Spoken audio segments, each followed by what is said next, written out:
CRM has been proven to limit sales reps' responsiveness, persistency, and cadence. It's a design flaw, and it's losing you deals. That is why today's sales leaders use sales engagement platforms like VanillaSoft. Check it out. Go to vanillasoft.com and start your free trial. August 23rd, 2019, San Francisco. The Sales Development Conference. The third annual conference focused and dedicated 100% to sales development. Join over 500 of the most influential sales development leaders in our industry for a full day of learning, networking, and growing your skills. This year, we're offering 3 learning tracks focused on sales development leadership, rep training, and our newest track dedicated to sales and marketing operations. Grab your tickets today before it sells out over at tenbound.com/conference. That's tenbound.com/conference. See you August 23rd. Hello, everybody. Welcome to another edition of the Sales Development Podcast. I am joined by Mr. Dan Altieri, Director of Sales Development over at Evalua. Dan, did I get it? You got it. Yes, you got it. That was take 72, ladies and gentlemen, of getting Dan's name right. Dan's the man. Dan's out in Pittsburgh, PA today, joining us all the way across the country. Director of Sales Development. Dan, thanks for joining us, and thanks for being on the show. Yeah, I'm so happy to be here. I'm really glad we were able to connect. So I want to dig in. If people are not friends with you yet, they should be. You're trying to start a sales development community out in Pittsburgh, which they should join if they're in the area. Tell us about your background. How'd you get into sales development? Yeah, well, I mean, just like everybody else that got into sales development, I have a degree in sales development, right? So, I know they're offering master's degree now down at ITT Tech.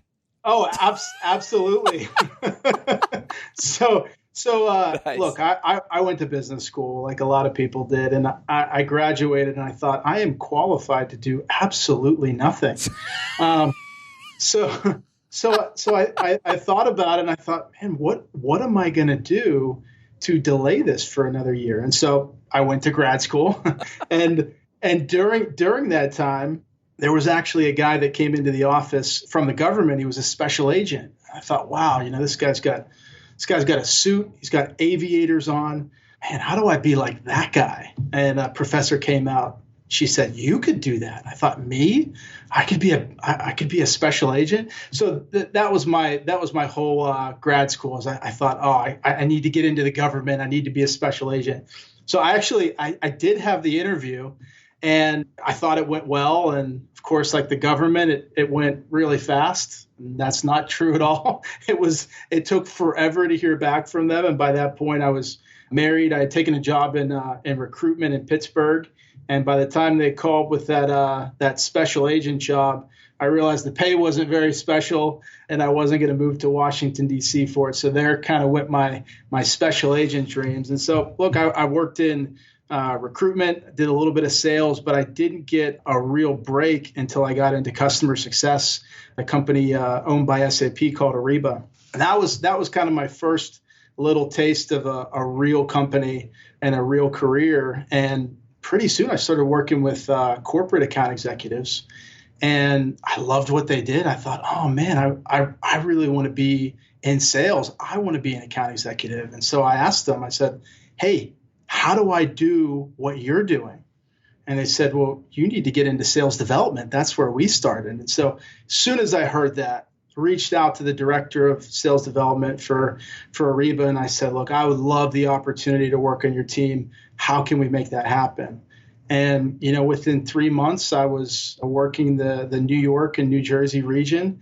And I was really fortunate. Some of you out there that know you're doing really well because you have a great territory can relate. I mean, it was just, it exploded. And, for the first 4 or 5 months, number one in the region, I was doing well, and I was also in a really good market. And so I was kind of on my path to become an account executive. And I never thought that my current manager of sales development would leave, because I thought, man, that's an awesome position.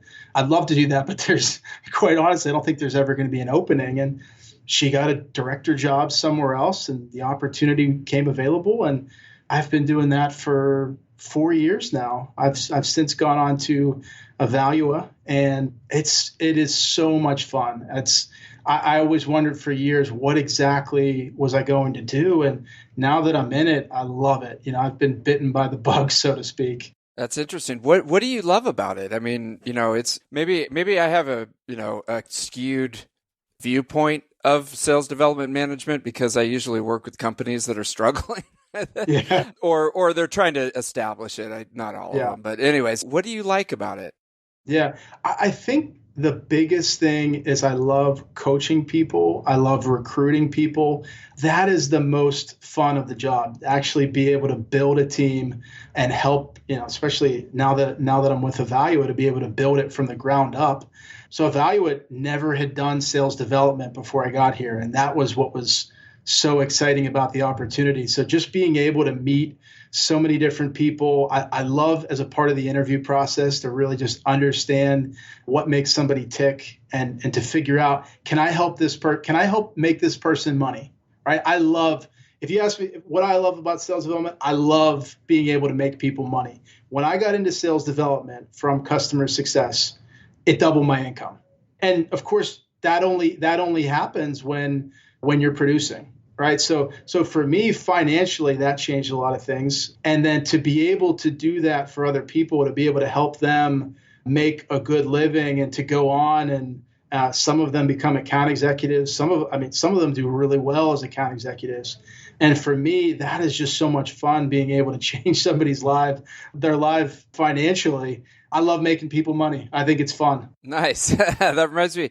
What was that guy's name in Godfather Part 2? He was like, I always make money for my partners. He was the old guy. I can't remember. You remind me of him. I always make money for my partners. That was his tagline. I love it. That's awesome. So you like helping these people. You're coaching them. They're making more money. They're going off to bigger and better things in your career. Yeah. That's really interesting. Now, you studied labor relations as a master's degree. Do you ever use that in sales development? Well, so I think the HR part of it, I got some really good experience doing mock interviewing. So I went to it's Indiana University of Pennsylvania. And I hope people either think it's Indiana University or, even better, University of Pennsylvania. But we had a mock interviewing program, and I just found the interviewing process fascinating. I feel like if I could have a second career, it'd be in recruitment for sure. But I would say some of it translated, and that's probably the side that it did, that interviewing experience. What's interesting? People just at least out here, it's like we need to double the size of our sales development team. So just go out and find people, get them in. And that never works. Right? Because recruiting is where it all starts, and interviewing and getting top talent. So what's your philosophy on recruiting? So I will, for anybody that's in a leadership role, if you are recruiting people, don't fall prey to the idea that you need to get somebody in fast so that you can meet your numbers, because what you pay for on the back end is tenfold. You get yourself into a really precarious situation when you hire somebody you think, I wouldn't ideally hire this person, but I need somebody. So I'm gonna take a chance on them and hope it works out. And the reality is, if you're not sold by them, you won't put in the effort and the mental discipline to actually help them get to the next level. So look, my rule of thumb is, if I'm going to bring somebody onto my team, I've got to be sold on them. If I'm sold on them, then I will do whatever it takes to help them to get, to be successful in the position. And ideally, I want them to be able to go on and do something more, because look, we both know the reality is, in sales development, this is not usually a 5 or 10 year gig. This is a year and a half, 2 years, sometimes more. The reality is, people, they use it to get the experience, to learn the solutions, and then they go on and do something else, and I actually want to help people do that. But how do you balance it if your manager or who's ever above you is like, hey, we need like 5 people yesterday, and then you're like, yes. you reset expectations. Yeah, and because you're going, well, I only want top talent on my team. Yeah, They've got to be the best yeah. because my team, the people that I bring on my team is going to be a reflection of the team. That is the team. Right. Like I got. So what do you say to them? I this is kind of my I wouldn't call it a secret formula because I didn't create it, but I'm a big believer in having a split model. So I want to have the best people that I can for the company, people that I believe that I can help grow and get to the next level. And then I'm going to use a third party to get me some of the results that I can't get because I'm not just taking anyone. I'm not, taking on 5 or 6 people at once. I'm taking them on and really helping them grow and develop. So that's how I balance it. There's a lot of third-party companies out there. Maybe some of them are even listening. And the reality is if you've got a team and you don't think that they're at the level of talent that you wish that they were, the reality is at some point you will probably lose them. And when you lose them, now you've got to hire new people. That takes time. You've got to train them. That takes time. If you have a vendor that you can work with to augment that effort, it helps you to be a little bit more selective in the recruiting process. Okay, so you bring in help to help you to find people at the top of the funnel to find that A player talent. A lot of folks out there, it's interesting. The response you get on a lot of stuff isn't that your job? Or we have a recruiting department. Why don't you just use them? But I obviously, I'm a big advocate of getting help to help you to find top talent, which sometimes includes outside resources. Well, and here's the interesting thing. When I said using a third party, I meant appointment setting, right? So all of those, right? So all of those numbers that we need to meet that would tempt me to hire somebody that I don't think is at the level that we need to, I will get those results from a third party so that I can really grow and invest my current team. And look, here's the reality. This is my hope, is that when you build something really strong from the ground up, I believe that other people will see that and they'll say, you know what, I want to come work for Dan Altieri. I want to come work for Evalua because he's actually going to grow and invest and help me, right? I don't think there's not a ton of companies out there that when you go in that they are going to give you what you need to be successful. And I hope that if there's anything that I can do, it's that I would help people to be successful at this level so that it attracts more of the top talent, that they know that there's a place to go, they can put their efforts to work. Got it. Okay. So what you're saying is you'll sit there and go, okay, I know that I need to hire, 5 people in order to make our numbers of appointments. And I'm very selective about who I'm going to let on the team. So in order to augment that process at this point, we're going to use some appointment setting companies to help us to augment the numbers that we need so that I can have the breathing room to find people that I need on my team. Absolutely. So look, you've got different levers that you can pull. So, because the reality is I don't want to stop anybody once they're ready to get to the next level. For whatever reason, I get great joy and excitement out of helping them get to the next level. I don't want to look at that like, you know what, I've now lost somebody contributing from my team. I want to look at it like, you know what, I need to pull on that third party appointment setting lever a little harder and ramp it up right now to make up for that so that I can get the right level of talent to come in and not put so much pressure on them to perform, in month 1 or 2. Gotcha. Okay. And now, so are they running concurrently with your team or are they augmenting what your team is doing? Yeah. Yeah. So yeah, I have both programs going right now. And the reality is that as I need more, I can pay for more. And as I have a team that's ramped up, then that's less responsibility for the vendor. But I'm a huge believer in split models. I'd actually be really interested to connect with people that are doing something similar or want to do that. So certainly reach out to me on LinkedIn. I'd love to connect on that. Yeah, I mean, one of the masterships that does that is Discover.org. They have a huge, highly successful, well-run sales development team that's inside, their company, and then they also contract with those outside companies, and they create like a competition, Yeah. And, you got to be on your game on both sides of the equation. So, are there any, those companies, we've got a whole quadrant on the Tenbound market map of those companies. Yes, that's excellent, by the way. What you put together is excellent. Thank you. I appreciate that. We're making it better. We're going to actually have a CSV file that you can download because there's so many on there now. It's like hard to read all those logos. That's awesome. And that quadrant continues to grow. There's multiple types of those companies that are available. There's the established ones. There's the new school ones. There's the ones that are they just pop up and go away. But are there any ones that you have found that really work well for where you're at right now? It's funny. This isn't a commercial, but I'm just curious. I'm doing a pilot with one right now.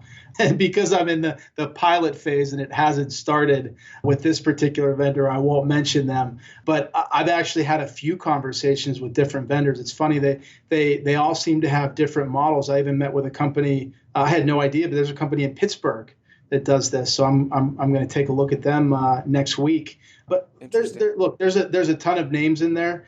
I don't have any one company that I would say, hey, you need to use this. And if I did, I'd probably keep it to myself as a competitive advantage. But I'm sure there's a lot of great companies that are out there. But I think the main idea is, look, if you're not using a third party and you notice that your pipeline is fluctuating, level that out. I know your executives want to see it. I know it's good for the company.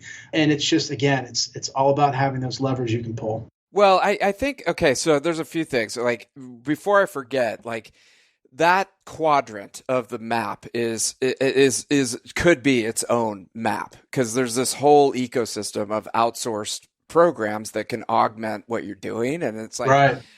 I would love at some point to really microscope that quadrant and break that out more. And because, there's so much confusion out there in the marketplace. So let's put a pin in that. But the other thing is, I think that you must have built up a lot of trust with your upper management, because what I see a lot happening is, like I said, you go to have that conversation and you go, okay, our pipeline's fluctuating. Our team is fluctuating because people are getting promoted and people are getting let go and all this stuff. But I want to bring in this outside party to help us to smooth that out. Like, literally, I don't know if I'm just biased, but 9 times out of 10, that conversation will end with, that's your job. You can do that. I'm not going to support that. So how did you, first of all, how did you build up that trust? Yeah. And then how did you demonstrate that business case so that, because it makes perfect sense, but these conversations are happening every day. Yeah. Well, so the first thing I'd say is work on your pitch, because because I definitely thought through it. And, when you think about objection handling, of course, that's probably the first thing you're going to say is, Dan, we hired you. What do you mean you're going to hire somebody from outside to help augment this? We hired you. And look, the part of the reason why I came to Evalua, not only did I get the chance to build out my own team from the ground up, but I have a seat at the table. Right. So I've had, it's granted, it's a 400 person company, but if I need to get the founder, if I need to talk to my boss, who's the CEO, I have a seat at the table now. So part of the reason why they brought me in was because of what I've done. And so what I constantly remind them of is, look, you brought me here for a reason. I believe in this. I know you want to get the business to the next level. You've got to trust me and you've got to let me pilot this. And the reality is, anytime you have a new idea, don't go all in on it. Test it, right? Experiment, see what happens, right? Because there's going to be things that happen that you don't expect, things that go great, things that don't go so great. So I basically just pitched, let's test it. Let's see what the results are. If it works, let's double down. And if it doesn't work, then, I'll figure something else out. Are you in sales, but you're not using a sales engagement tool? Then you're probably losing out on revenue because you are not engaging with prospects at the right time, with the right cadence, and with enough persistency. You need VanillaSoft. Start your free trial today. Go to vanillasoft.com. Okay. All right. So you came in, like, how long have you worked there? I've been a Evalua for 4 months now. 4 months. Okay. So you came in and you're just like, look, I've worked at these bigger companies. I've got a great track record here. You know, trust me to do this, and we'll run a pilot. We'll make sure that it works correctly, and then we can reevaluate it. And so right now that trust is really strong. And I think that, you know, it's like going deeper. It's for people out there that have, you know, gone in to pitch, like, I want to use an outside recruiter. Oh, that's your job. I want to use an outside appointment setting company to help me. Well, that's your job. It's like, dude, they don't trust you. Right. Yeah. You know what I mean? I mean, they don't trust that, or I don't know. It's like, I guess every situation's different, but, or it's like, that's your job. That's why we hired you. And the person that you're talking to doesn't understand using outside resources and how it can be an ROI. And so maybe you need to show them, you know? Yeah. And look, and what I had pitched, I'm not saying that it's easy to pitch, and I completely understand that there's going to be objections. But at the same time, if you really believe in the idea and you're willing to put your reputation on the line for it, I think at some point, if the people that you're working for don't trust you with the ability to execute, you might want to look for another place to master your craft at. Because look, the reality is, if you're good at what you do and you really like what you do, you don't want to be constrained to work in a model that worked maybe years past. But look, sales development game is changing, right? And if it's changing and we need to grow and evolve, that means when you have an idea, you need their trust to let you try it. And look, it's like I have a mentor that always tells me trust but verify. I think that was a Ronald Reagan saying. So look, I didn't tell them trust me and we're going to just we're going to go out and spend $1 million. So let me run a pilot. Let's see what the results are. Let's be outcomes focused. And if it works, great. And if it doesn't, let me try something else. Yeah, and definitely if that trust is broken and you're just like, yeah, this guy's a jackass, like, go get another job first, because I can tell you, I walked out once. I was like so pissed. I knew exactly what I was doing, and the guy that I worked for was a complete and total asshole, excuse my language, and didn't understand sales development, and I just walked out. And it is really hard to get another job when you do that. So if you take anything from this podcast, get another job first before you walk out. All right, Dan, that's for sure. stuff. Let me ask you this. You came in a few months ago. There was no sales development program. So what was your thought process? I mean, that's a kind of a dream for a lot of people that are listening, because it's like, there's not a bunch of legacy crap that you have to deal with. You can just come in and blueprint the thing. So what was that like? So the fun part is I get to give you both sides of it. Okay. I had that same initial excitement, and the excitement's not gone. But I think what you realize on the other side of that is how many things you had in place that, even if they were semi-working, were already established, right? So it's a lot of work. But if you love this, and I always call it a game, if you love this game of sales development, then putting in the extra work and all these hours is the fun part. So I can tell you, I had that initial excitement. I still do have that initial excitement, but man, there's so much work to be done, but it's fun. Yeah, definitely. And so where did you start? Like, when you came in, was it okay, let's buy all the, like, if you think about it, there's people, there's processes, and then there's all the tech stack. And where did you start? Yeah, like, as far not as at the tech stack. Okay. So I see the tech stack. I mean, outside of Sales Navigator and Zoom Info, things like that. Yeah. I see the tech stack as optimizing and being very efficient, which I'll probably get to on the back end. At first, I just wanted to be effective. So as soon as I brought on our first SDR, I gave them a play.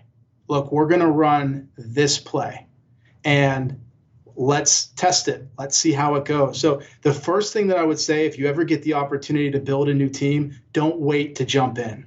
because the reality is you don't know what that market is like. You don't know how it's going to take to it. You don't really know what you need. So don't start off and try to do things perfectly. Start the process, jump in and learn as you go, because the reality is if you wait too long, there's so many key things that you wouldn't have gotten unless you just kind of jumped in. And so we started early and we've learned so much from it. I'm happy to report that it's working. So which gives me confidence. I've got to grow the team, right? I've got to double the size of this team this year. And, you have to have a play that works. And so luckily we have that. Okay. So when you say jump in, some advice that you hear is you actually go in and do the job for a while. Did you actually do the job for a while or just start how did that work? Honestly, that would have been my first preference. That would have been the easiest thing to do. So I did it a little bit, but the reality is that once I had somebody in, we could kind of go back and forth and I could kind of coach them on how to do it. I realized that put me more in control of the process. And that if I thought through the process and how I would enable, that SDR and other SDRs, that I really try to focus on strategy. And I mean, that's kind of one of where I'm looking to grow, right? Is I was a manager. I'm now in a director role, but the reality is I'm still a manager.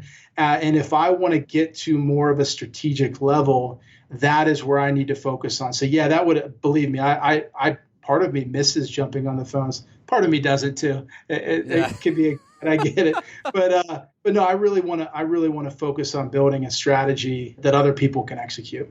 Yeah, I mean that's really interesting because I got that from a guy named Matt Admonson. He was the first podcast guest, and he's a really good friend of mine. He's been on a couple times, and he when he came in, he was just like, I just sat down in the chair and did it for 3 months to see what would happen. And now a lot of times when I talk to sales development managers, and they're just all depressed. They're like, my team sucks and I can't do this. I'm like, you know what you need to do? Just go back to basics, sit down and do the job. Yeah. That's great advice. You know what I mean? And it's run the process yourself, read the scripts, read the playbook, and you might get a week into it. And it's this process sucks. Our data sucks. Our playbook is terrible. And it's now you know where to start. You know what I mean? Yes. Yes. But the strategy stuff is tough too, because, you've got to reverse engineer the goals of your part of the sales funnel back to activities. And it's you don't even know what activity. Yeah. That's rough. And look, it takes time to network at the company, build relationships so that people do trust you. When you roll out something, you say, look, this is how we're going to go to market. If you have those relationships built early and you become the trusted advisor at your own company, you have to do that for the best ideas to win. The reality is what we're trying to do here. I don't always know the best ideas, but what I am committed to is finding them, testing them, and, we try to keep our egos out of it and stick to what works. And if I come up with an idea and it's terrible, then we come up with more. Go to the next one. Well, one of the recommendations that you had on LinkedIn was that you brought focus, energy, and clear communication. And it's dude, those are the 3 big success factors, I think, for sales development management, especially focus, if you're running those tests and things like that. So do you have any tricks or any advice for people that how do you stay focused, especially, when it's a day in, a day out type of thing? Yeah. I mean, I can tell you, I am the product of many great people. I have been mentored by I'm blown away by people's investment in me early in my career, even now. And that, I think, when you talk about focus, I get so focused when I talk to people that have been working a lot longer than me, because the reality is it's like reading a book, right? You read a book and you get to learn from somebody else's experience, right? So that focus is, hey, here's what's worked for me. So I try to stick to those things. That if I when I didn't know exactly how to start this and just had an idea, I have a manager that's done the same thing, and just asked her some questions. Hey, how many people did you take on and how long? And so just being able to have a great network of people, I would just encourage anybody listening to this, invest in people and be invested in, because talk about, career development and growth and helping you to focus. You need people that see in your blind spots. You need to be that person that helps see somebody else's blind spots. It's just that's where, if I can say anything about focus, it's just find great people that will help to keep you on track. Nice. That is so huge. I mean, it kind of goes back to getting great people on the team, surrounding yourself with great people. Yeah. If you're just sitting there like, I am not inspired, I'm not motivated by the people that are surrounding me, then you might need to start looking around. Yeah. And look, if you want to, yeah, for sure. And if you want to find great people, then you need to work on becoming a great person yourself. I don't feel like I've reached greatness, but I feel like I'm trying to get better, right? I'm trying to get better. I'm trying to help the people that I work with get better. And I want to be sharpened by other people. Yeah, it's so true what you said about, reading a great book. You're distilling the person's experience into an operating manual so that you can learn from that and you don't have to go through all the crap that they had to do to learn all that stuff. Absolutely. Cheat sheet. Yeah. The only thing is, like, it's on my desk right now. I'm reading Alexander Hamilton by Ron Chernow. They made the musical. There's a big musical called Hamilton. Yeah. It's based off of this. And I'm about a third of the way through, and I'm like, it just irritates me because the guy was so gifted and talented. He was doing stuff that I'm just figuring out really late in life when he was like 17. I'm like, I hate this guy.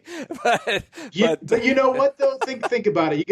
You have guys like Warren Buffett and Charlie Munger who are still out. Charlie's in his 90s and he is still at it. I hope to say someday that I am still hustling and grinding in my 80s and 90s, because when you find a game you like to play, just keep playing it. Yeah, it's so true. And I think Hamilton, I don't want to spoil it for anybody, but I think something really bad happened to him in his 40s. So he he had to accelerate his learning because he was out.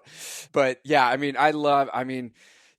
learning from people that have gone before you and then implementing those and then surrounding yourself with great people and being able to stay focused in that way, man, it is truly paying off. I got one other question for you. So you play racquetball, right? I do. Well, okay. I try to. I mean, that is a freaking hard game, dude. I mean, that's like, you have to be in really good shape. You've got to have laser-like focus and reflexes, and you can't play above your pay grade or else you're just like, it's a waste of time, right? So, So any recommendations for people who want to get into racquetball? Well, I mean, I would describe myself as more of a half-lead than an athlete. so I think the most fun that I've had in racquetball, I joined a league and they have different, A league, B league. I am a C league player. Nice. I'm happy to be a C league player. And for me, it's a fun game. If it's like anything, if you like doing it, then you'll stick with it long enough to get better. I was terrible when I started, but I liked playing. And it's like anything else. If you like doing something and you just keep playing, then eventually you're going to get tired of losing and you'll either get in better shape or you'll, play more so that the people around you can maybe even outrun them. So, but yeah, it's a really fun game. So let me ask you, like, building that trust, with people within the company, like the upper management, so that you can have a conversation without all the weirdness. Like, is there anything that you do to outside of work to like build that trust? Like, do you go take them to play racquetball? Do you go out for drinks? Do you do anything to build that relationship? Yeah. You know what's so funny? Think about your personal life, right? If you want to build trust, be trustworthy, right? If you're one person in your personal life and you're another person at work, I honestly, I try to be that same person, right? The what I stand for outside of work, what I do at work, it really, I just try to be a trustworthy person. And look, if I believe in something and if I have that conviction something's going to work, I'm not afraid to pitch it. And I'm not afraid to pitch it because I test everything. I experiment. And I think when you do that, then you let the results speak for themselves. It either worked or it didn't work. You can't fake that. So I think people are okay if you tell them, I believe in this, but we're going to test it. Okay, got it. All right, and you build that trust over time by delivering results. Based if something's working, you keep the momentum going. Absolutely.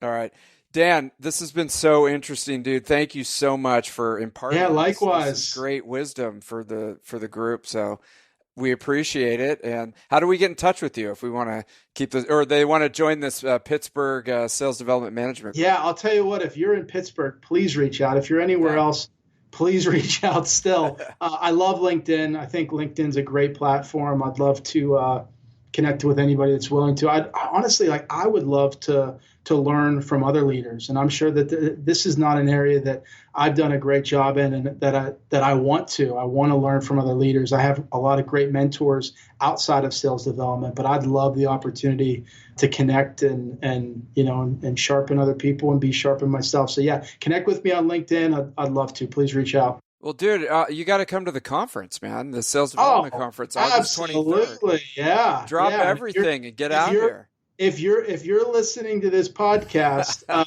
I love this guy. Please find me there. It's going to be a great opportunity to network with people. I'm really excited about it. You should be excited about it. And let's make this fun. Let's make money and let's have fun. That's two things I'm hoping to do. I love it, dude. All right, I gotta figure out what that guy's name was. Godfather Part 2. If you're listening, put the name in the comments of the guy who said that. He says, I always make my partners money. Is that one of those guys? You remind me of that guy.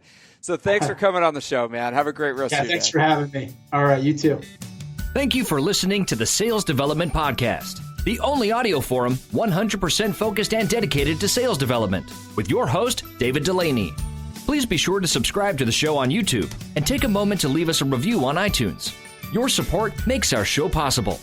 If you are struggling with your sales development program, contact us at tenbound.com for a no-obligation exploratory call. Again, that's tenbound.com.